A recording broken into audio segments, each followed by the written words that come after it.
Bonjour. Aujourd'hui, c'est la Journée mondiale des malades en la mémoire liturgique de Notre-Dame de Lourdes. Le pape François dit que le temps passé à côté du malade est un temps sacré, un soutien spécial à la mission de l'Église et que ces moments, on peut compter de manière particulière sur la proximité du Seigneur. Il demande que la Vierge Marie intercède et aide les personnes malades à vivre leur souffrance en communion avec le Seigneur. Ensemble, célébrons le Christ vainqueur de tout mal. Lèvons-nous et entrons en célébration.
Au nom du Père et du Fils et du Saint-Esprit, que le Seigneur, fort et bienveillant, soit toujours avec vous.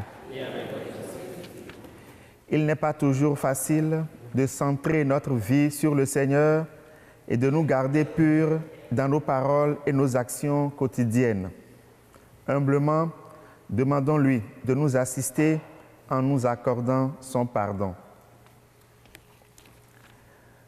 Seigneur Jésus, tu sais guérir les cœurs blessés et redonner vie à ceux et celles qui se confient à toi.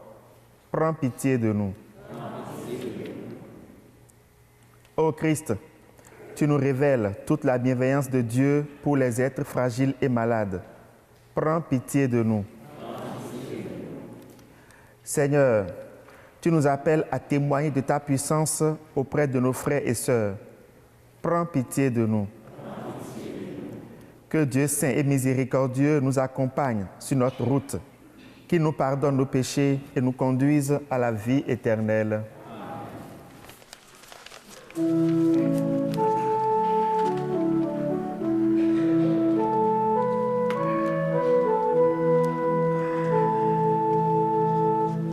Gloire à Dieu au plus haut des cieux, et aux hommes qui l'aiment.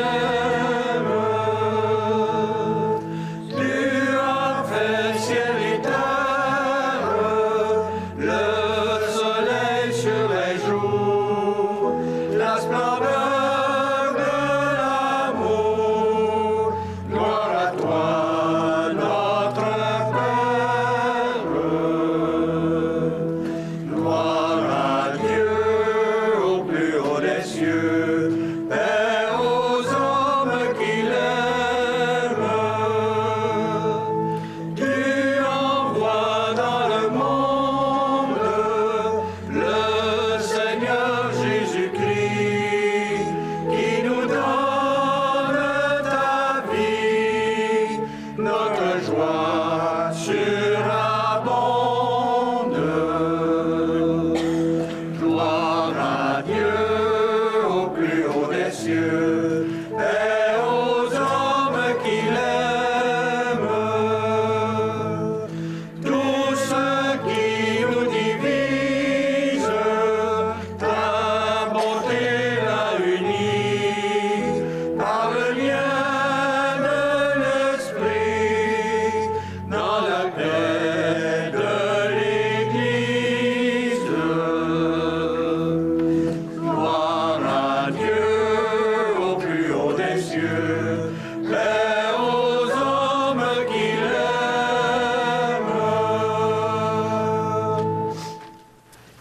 le Seigneur. Dieu qui veux habiter les cœurs droits et sincères, donne-nous de vivre selon ta grâce. Alors tu pourras venir en nous pour y faire ta demeure. Par Jésus-Christ, ton Fils, qui vit et règne avec toi et le Saint-Esprit, un seul Dieu pour les siècles des siècles.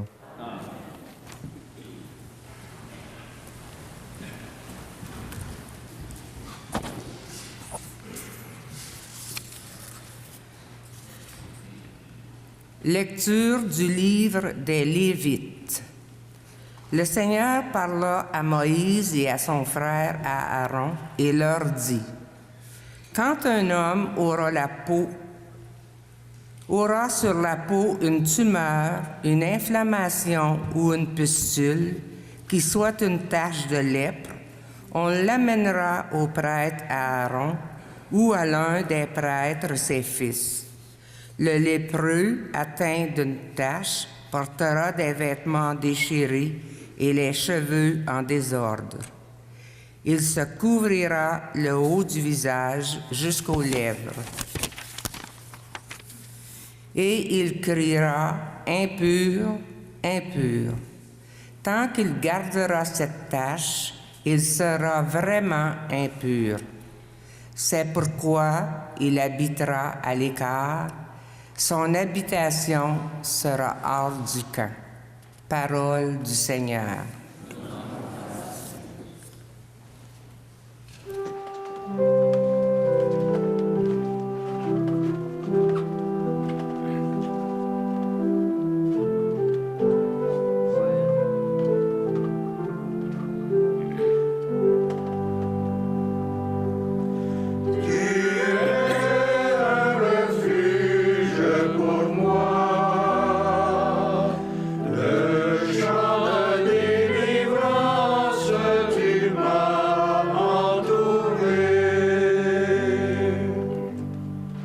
Heureux l'homme dont la faute est enlevée et le péché remis. Heureux l'homme dont le Seigneur ne retient pas l'offense, dont l'esprit est sans fraude.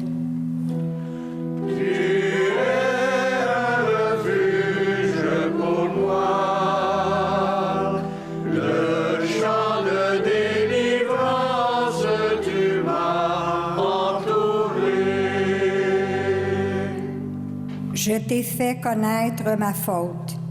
Je n'ai pas caché mes torts. J'ai dit, je rendrai, Seigneur, grâce au Seigneur, en confessant mes péchés.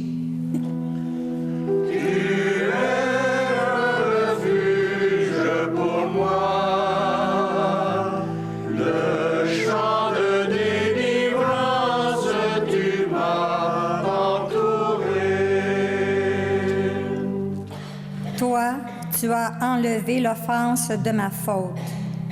Que le Seigneur soit votre joie. Exultez, hommes justes, hommes droits, chantez votre allégresse. Tu es un refuge pour moi, le chant de délivrance, tu m'as entouré.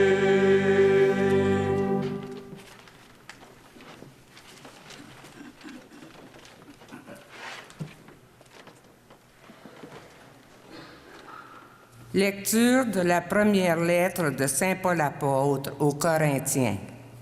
Frères, tout ce que vous faites, manger, boire ou toute autre action, faites-le pour la gloire de Dieu. Ne soyez un obstacle pour personne, ni pour les Juifs, ni pour les païens, ni pour l'Église de Dieu. Ainsi, moi-même, en toutes circonstances, je tâche de m'adapter à tout le monde, sans chercher mon intérêt personnel, mais celui de la multitude des hommes, pour qu'ils soient sauvés. Imitez-moi, comme moi aussi, j'imite le Christ. Parole du Seigneur.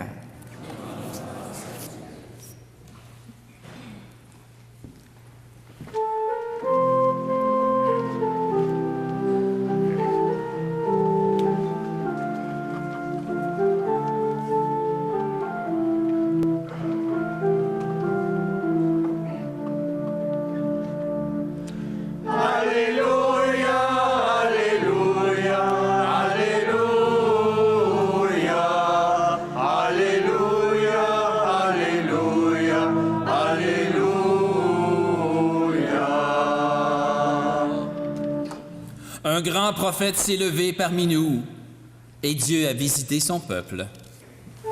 Alléluia, Alléluia, Alléluia,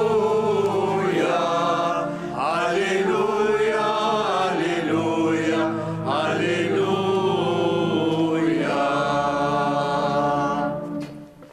Le Seigneur soit avec vous. Évangile de Jésus-Christ selon saint Marc. Gloire à toi, Seigneur. En ce temps-là, un lépreux vint auprès de Jésus. Il le supplia et tombant à ses genoux, il lui dit, « Si tu le veux, tu peux me purifier. » Saisi de compassion, Jésus étendit la main, le toucha et lui dit, « Je le veux, sois purifié. » À l'instant même, la lèpre le quitta et il fut purifié.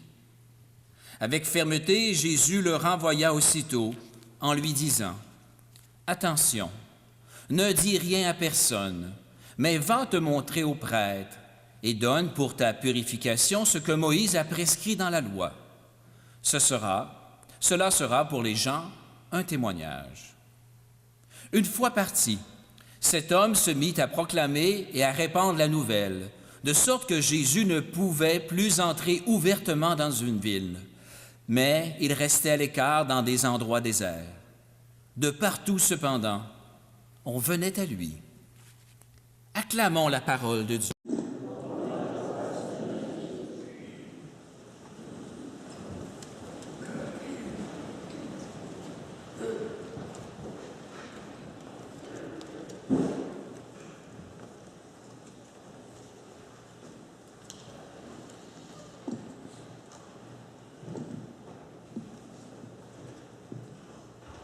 Nous sommes toujours dans les premiers jours du ministère de Jésus en Galilée.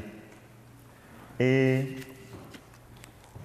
le geste de guérison dont on vient d'entendre parler dans l'Évangile se situe dans un contexte général de guérison. Souvenons-nous des 2 derniers dimanches. Il a été question de guérison. Il y a 2 dimanches, c'était ce possédé de la synagogue qui criait à Jésus, « Que nous veux-tu » Le dimanche dernier, c'était la belle-mère de Pierre et beaucoup d'autres malades et possédés. Tout ceci pour dire combien de fois Jésus est préoccupé de redonner la santé à la personne humaine, que ce soit la santé du corps, de l'âme ou de l'esprit. Et la première lecture que nous avons entendue décrit bien le traitement qui est infligé aux lépreux, aux malades. Et ça nous permet de mieux comprendre la réaction, disons mieux, la riposte de Jésus par rapport à l'état du malade. Le thème de la maladie, de la guérison, auquel nous invite à réfléchir les textes de ce jour, a sorti bien avec la journée mondiale du malade, initiée par le pape Jean-Paul II en référence à Notre-Dame de Lourdes et qui est fêtée tous les 11 février, donc aujourd'hui. Alors, nous allons rester en communion avec l'Église universelle et prier pour tous les malades. Mais pour des raisons de commodité, nous avons retenu la date du 22 avril pour prier pour tous nos malades de notre communauté chrétienne de Saint-Michel. C'est chaque année que nous faisons cette célébration. C'est une célébration avec onction des malades. Alors, vous êtes invités toujours à venir à cette célébration, à accompagner vos malades à cette célébration. Même si vous n'avez pas de malades, venez soutenir les autres malades pour leur dire qu'ils ne sont pas seuls dans ce qu'ils sont en train de vivre. Soit on est malade et on vient. Même quand on n'est pas malade, on peut venir. Comme j'aime à le répéter, tout bien portant est un malade qui s'ignore. Alors vous aurez un rappel pour cette messe du 22 avril. Vous êtes vraiment invités à venir prier pour nos malades, à venir soutenir tous nos malades. Alors revenons au texte de ce jour. Le thème de la maladie, de la guérison, dans les textes tourne autour de 3 personnages: la société, le malade et Jésus. Même si en regardant un peu comment des malades sont encore marginalisés de nos jours, comment ils sont rejetés, et qu'il y aurait un intérêt pour nous à nous attarder sur le comportement de la société vis-à-vis du lépreux, je n'ai pas voulu orienter nos regards aujourd'hui sur la société, mais plutôt sur les 2 autres personnages, à savoir le malade et Jésus. Remarquons d'abord que les 2 ont 2 points en commun.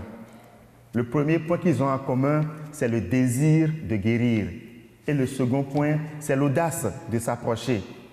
Le malade avait un désir de guérir. Et ce désir lui a donné l'audace de s'approcher de Jésus. Il savait bien les interdits. D'abord, il devait porter un vêtement de deuil, crier sans cesse « impur, impur » et éviter de s'approcher des autres de la communauté. Mais tellement il désirait la guérison qu'il a bravé tous les interdits pour s'approcher de Jésus. Jésus non plus n'ignorait pas les interdits, mais tellement il désirait donner la guérison à ce lépreux qu'il a transgressé la loi. L'audace de ce lépreux me fait penser avec beaucoup de sympathie aux grands malades que j'ai eu à côtoyer dans mon ministère.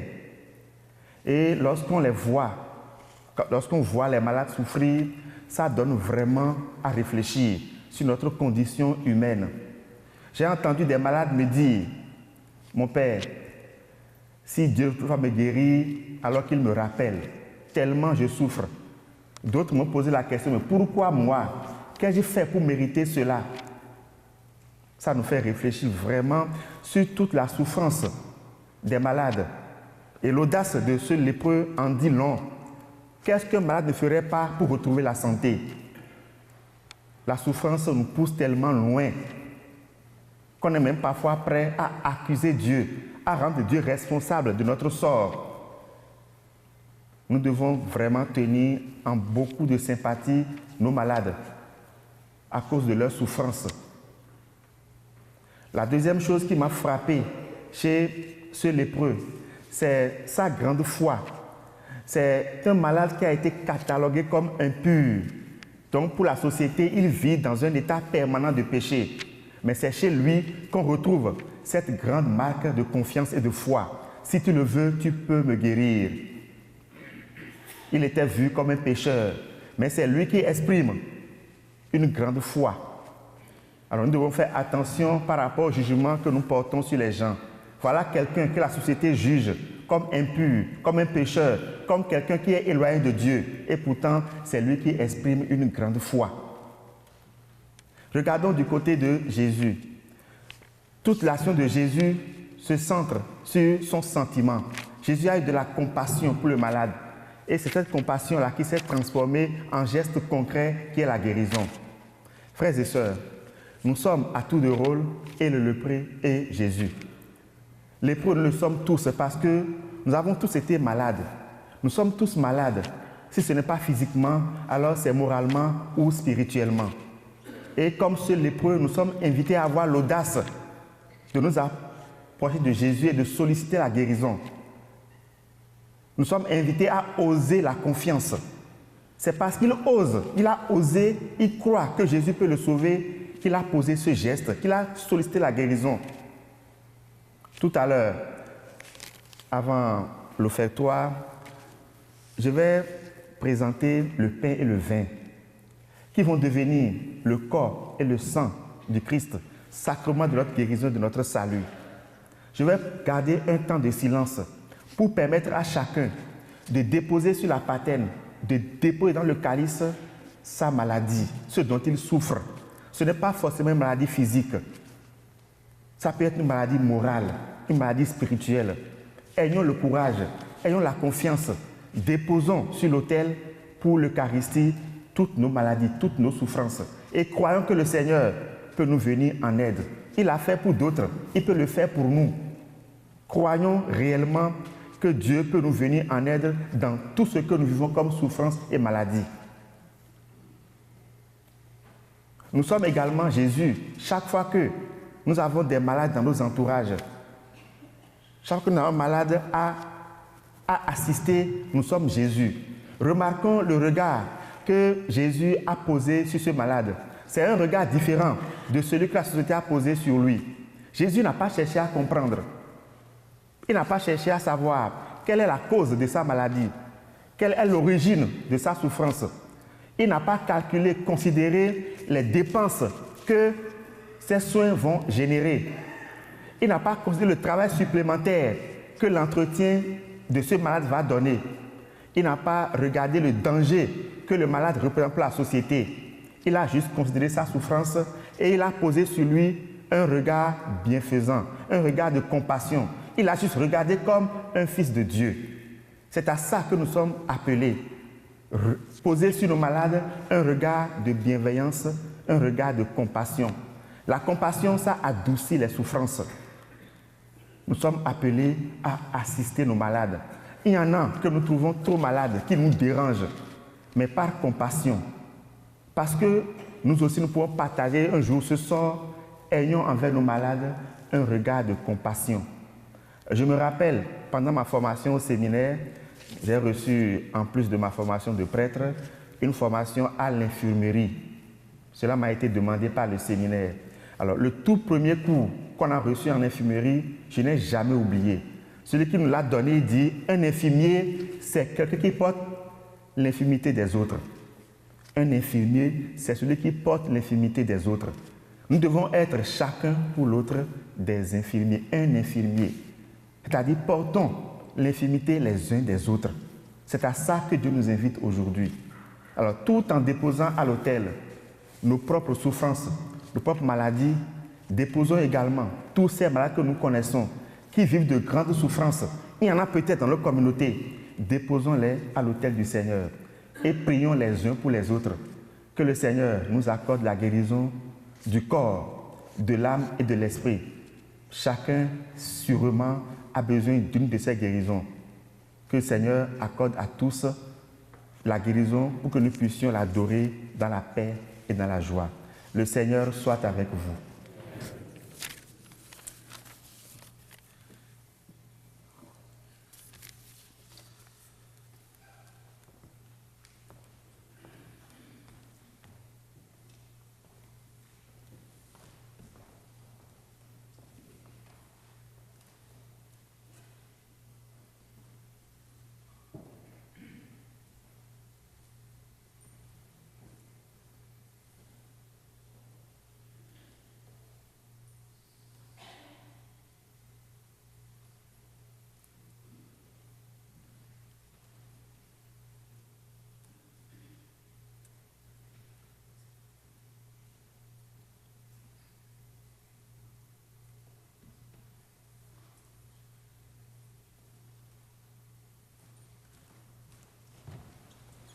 Je crois en Dieu,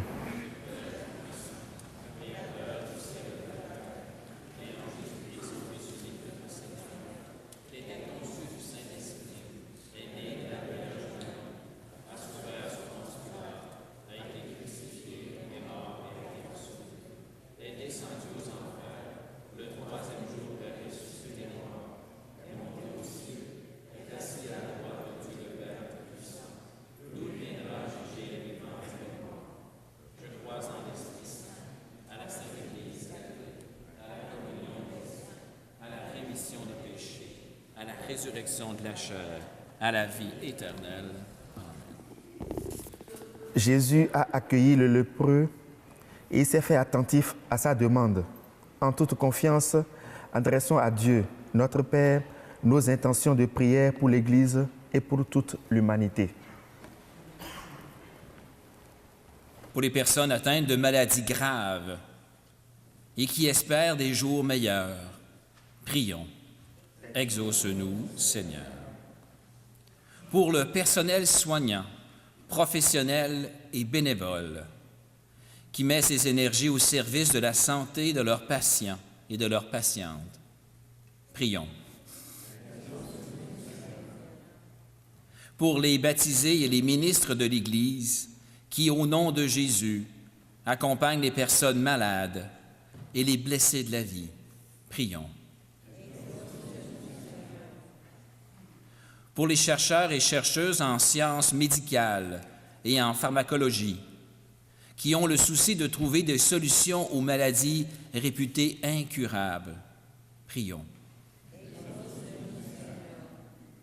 Pour les membres de notre communauté qui se rassemblent pour mieux témoigner de la compassion de Dieu envers les êtres fragiles et humbles. Prions.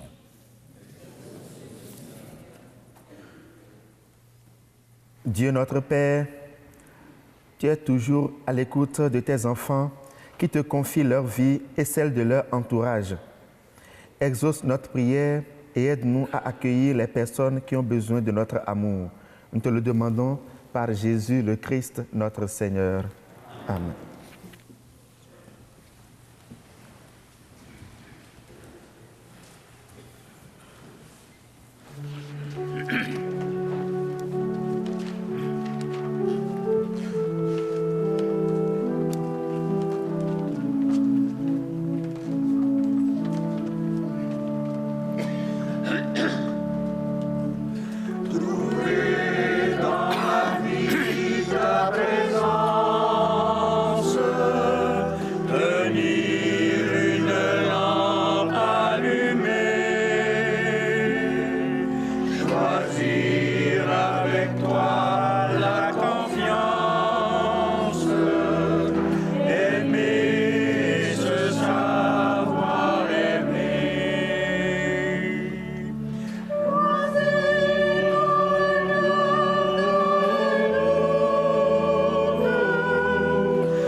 Prions ensemble au moment d'offrir le sacrifice de toute l'Église. Pour la gloire de Dieu, le salut du monde.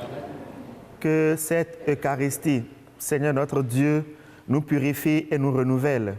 qu'elle donne à ceux et celles qui font ta volonté le bonheur que tu leur as promis par Jésus le Christ, notre Seigneur. Amen.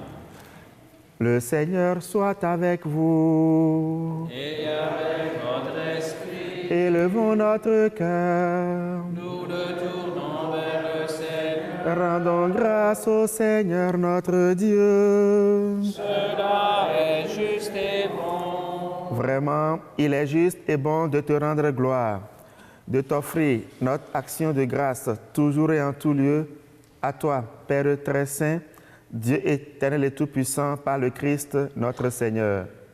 Dans le mystère de sa Pâque, il a fait une œuvre merveilleuse, car nous étions esclaves de la mort et du péché et nous sommes appelés à partager sa gloire. Nous portons désormais ces noms glorieux, nation sainte, peuple racheté, race choisie, sacerdoce royal. Nous pouvons annoncer au monde les merveilles que tu as accomplies, toi qui nous fais passer des ténèbres à ton admirable lumière. C'est pourquoi, avec les anges et les archanges, avec les puissances dans tous les esprits bienheureux, nous chantons l'hymne de ta gloire et sans fin nous proclamons.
Toi qui es vraiment saint, toi qui es la source de toute sainteté, Seigneur, nous te prions.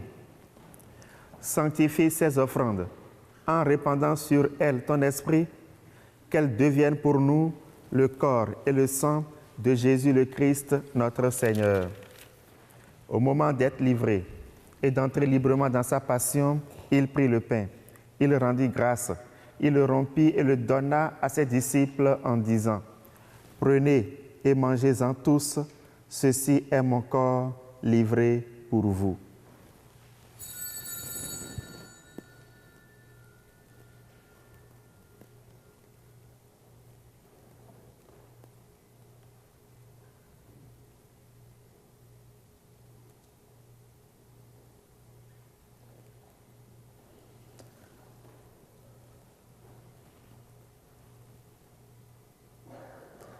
Incline ton oreille, mon Dieu, hâte-toi vers moi.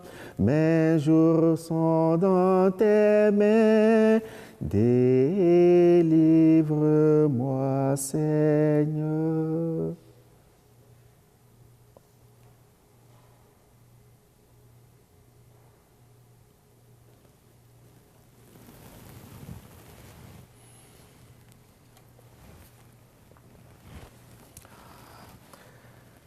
De même, à la fin du repas, il prit la coupe, de nouveau le rendit grâce et la donna à ses disciples en disant : « Prenez et buvez-en tous, car ceci est la coupe de mon sang, le sang de l'alliance nouvelle et éternelle, qui sera versé pour vous et pour la multitude en rémission des péchés.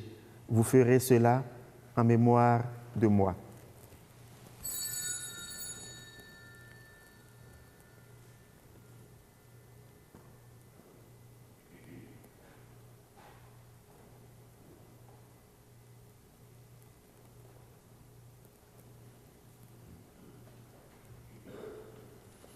Incline ton oreille, mon Dieu, hâte-toi vers moi. Mes jours sont dans tes mains, délivre-moi, Seigneur.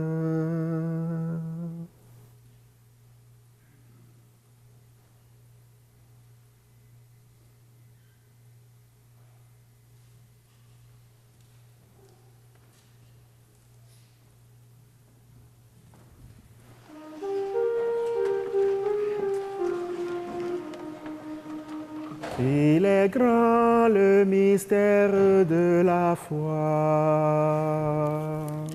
Nous proclamons ta mort, Seigneur Jésus. Nous célébrons ta résurrection. Nous attendons ta venue dans la gloire.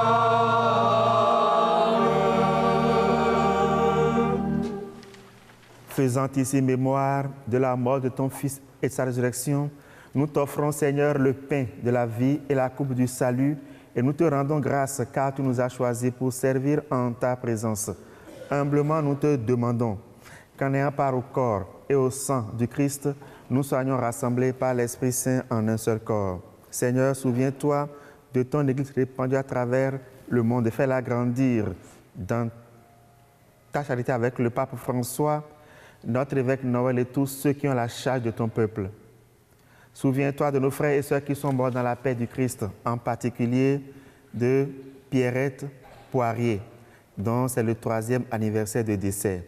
Souviens-toi de Maria Vénilde Pereira, de Monsieur et Madame Émilien Denis, de Carmen Guillemette Quentin, de Monique Josaphat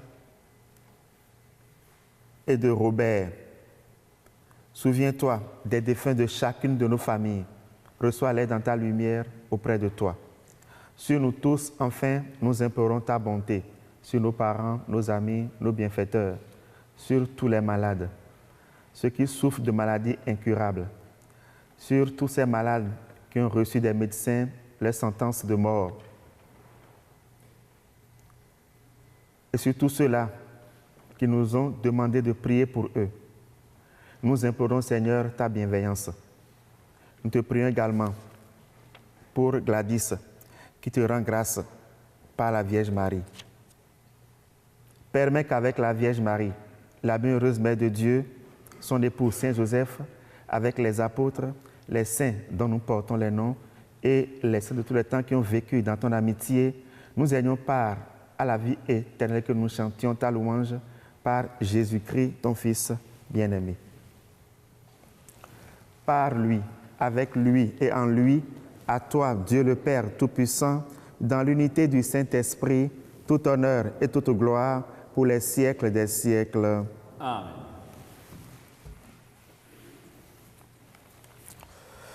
En communion avec tous nos malades qui supplient sans cesse le Seigneur pour obtenir la guérison, prions-le. Notre Père, qui es aux cieux, que ton nom soit sanctifié, que ton règne vienne, que ta volonté soit faite sur la terre comme au ciel. Donne-nous aujourd'hui notre pain de ce jour. Pardonne nos offenses, comme nous pardonnons aussi à ceux qui nous ont offensés. Et ne nous soumets pas à la tentation, mais délivre-nous du mal. Délivre-nous de tout mal, Seigneur, et donne la paix à notre temps. Par ta miséricorde, libère-nous du péché, rends-nous forts devant les épreuves. En cette vie, nous espérons le bonheur que tu promets et l'avènement de Jésus-Christ, notre Sauveur. Car c'est à toi qu'appartient le règne, la puissance et la gloire pour les siècles des siècles. Seigneur Jésus-Christ, tu as dit à tes apôtres, je vous laisse la paix, je vous donne ma paix. Ne regarde pas nos péchés, mais la foi de ton Église.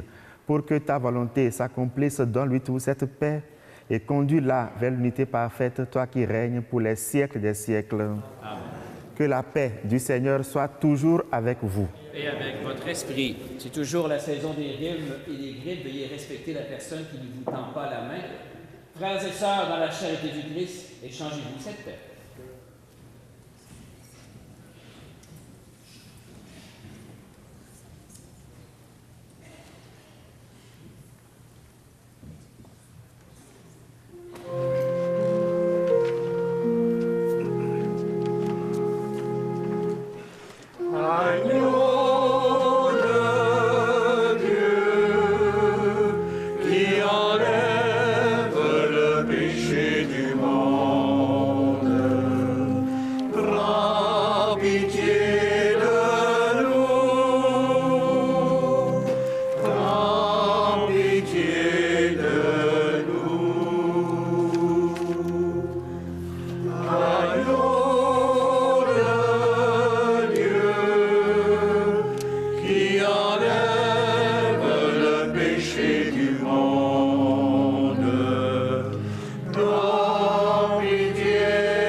Heureux sommes-nous d'être invités au repas du Seigneur. Voici l'agneau de Dieu, celui qui enlève le péché du monde. Seigneur, je ne suis pas digne de te recevoir, mais dis seulement une parole et je serai. Le corps et le sang du Christ nous gardent pour la vie éternelle. Amen.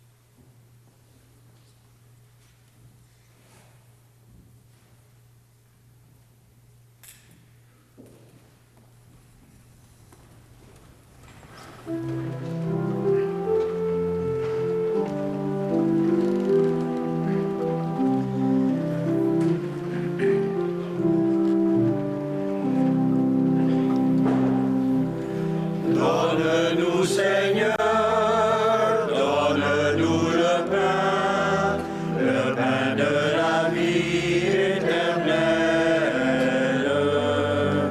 Donne-nous, Seigneur, donne-nous le pain de la vie éternelle.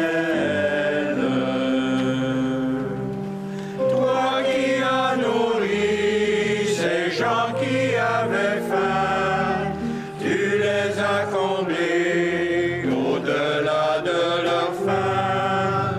Encore aujourd'hui, quand tu ouvres les mains, tu viens nous donner beaucoup plus que du pain. Donne-nous, Seigneur, donne-nous le pain de la vie éternelle.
plus que des mots pour montrer ta présence.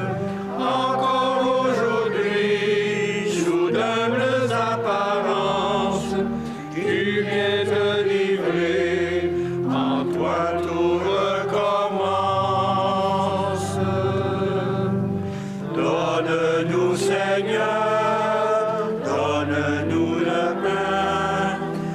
pain de la vie éternelle. Donne-nous, Seigneur, donne-nous le pain de la vie éternelle.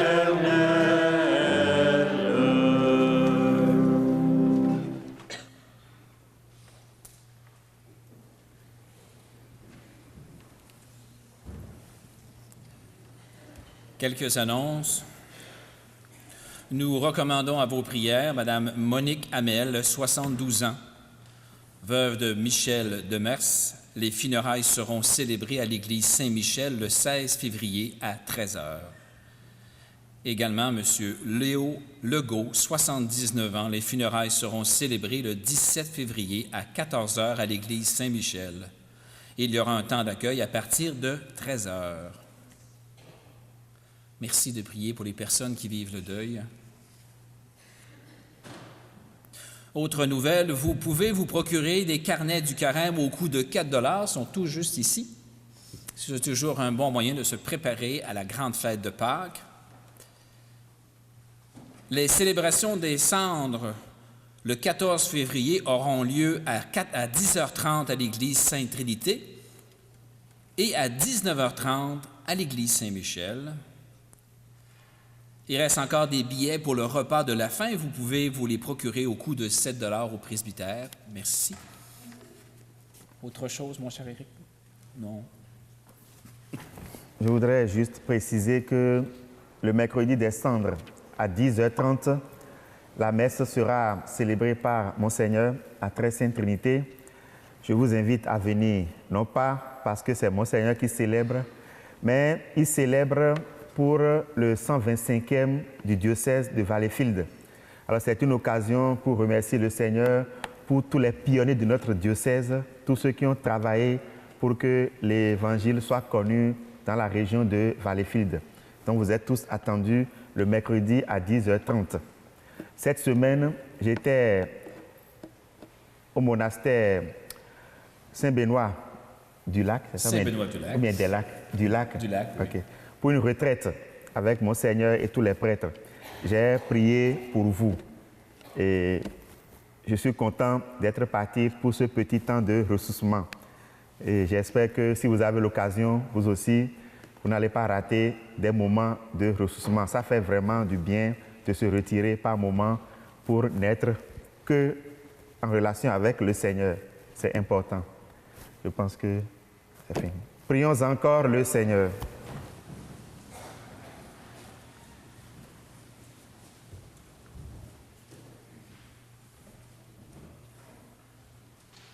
J'ai oublié une information.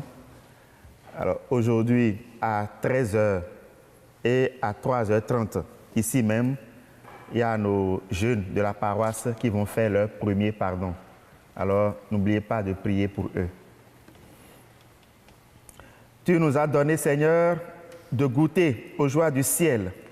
Fais que nous ayons toujours soif des sources de la vraie vie par Jésus le Christ, notre Seigneur. Le Seigneur soit avec vous. Et que Dieu Tout-Puissant vous bénisse, le Père, le Fils et le Saint-Esprit. Frères et sœurs, allez dans la paix du Christ. Bon dimanche, bonne semaine.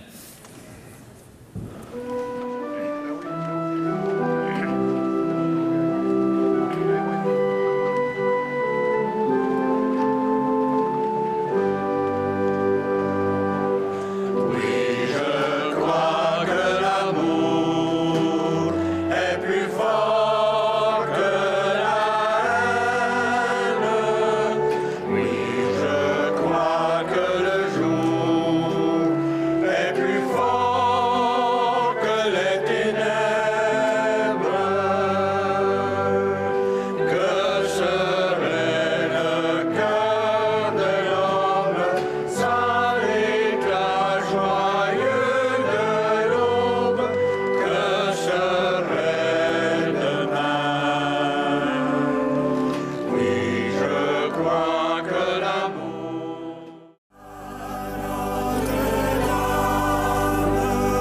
Monsieur Saint-Pierre et Monsieur Lauzon, les directeurs musicaux de la chorale de l'Église Saint-Michel à Vaudreuil-Dorion. Bonjour. Bonjour.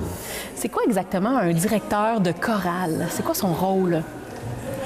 Alors, le directeur de la chorale, c'est la personne qui souvent sélectionne les chants pour les célébrations, à partir, par exemple, d'un prion de l'Église, c'est des choses assez statuées. Et puis ensuite, bien, il dirige vraiment le chœur.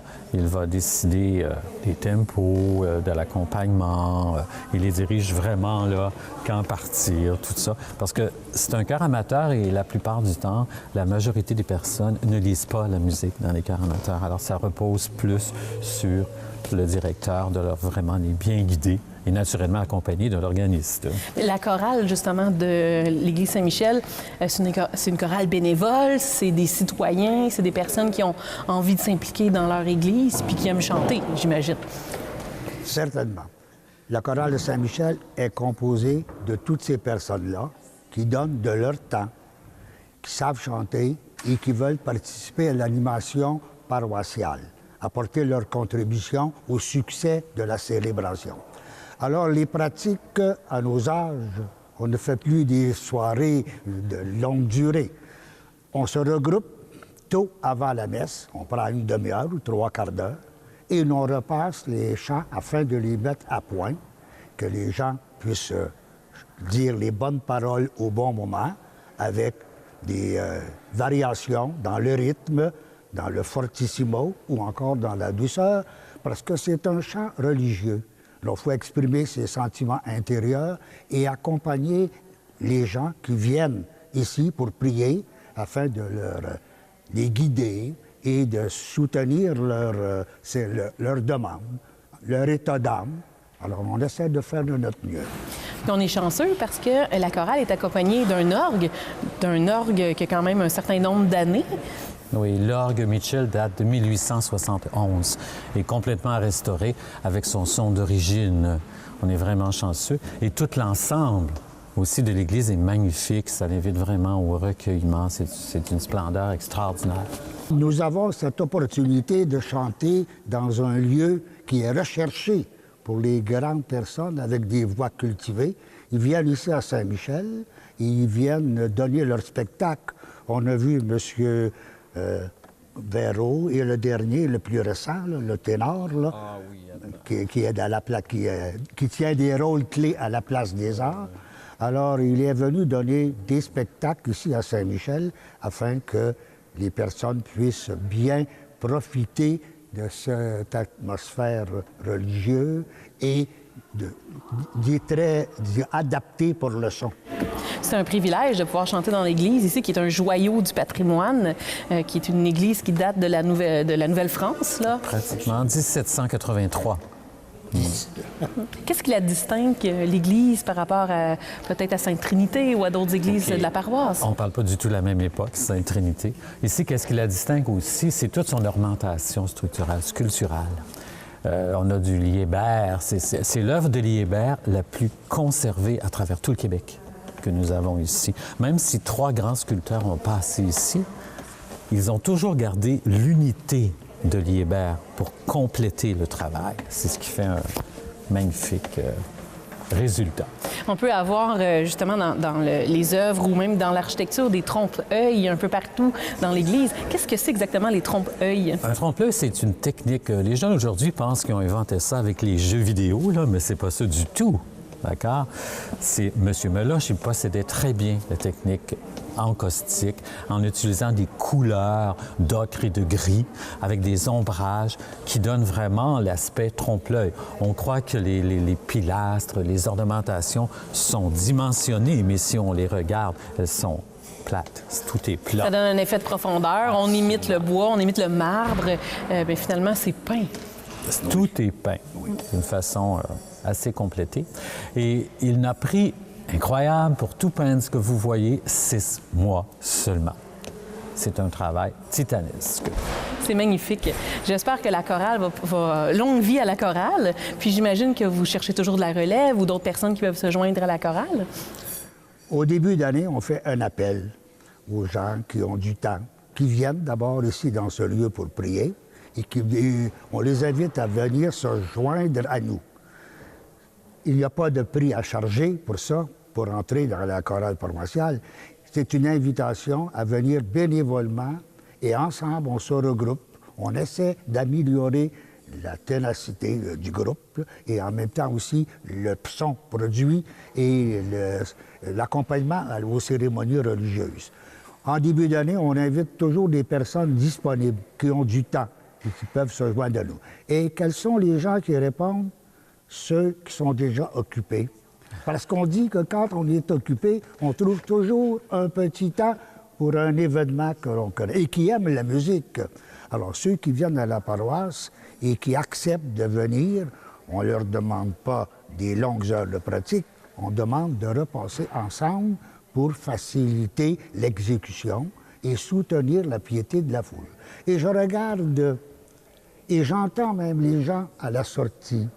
« Ah, vous avez bien chanté. Telle chose, ça m'a frappé. » Alors, on est ici comme ça, justement, on regarde la personne qui a assisté à notre spectacle, qu'on peut dire, religieux. Il nous loue ou encore il nous corrige, bien des fois.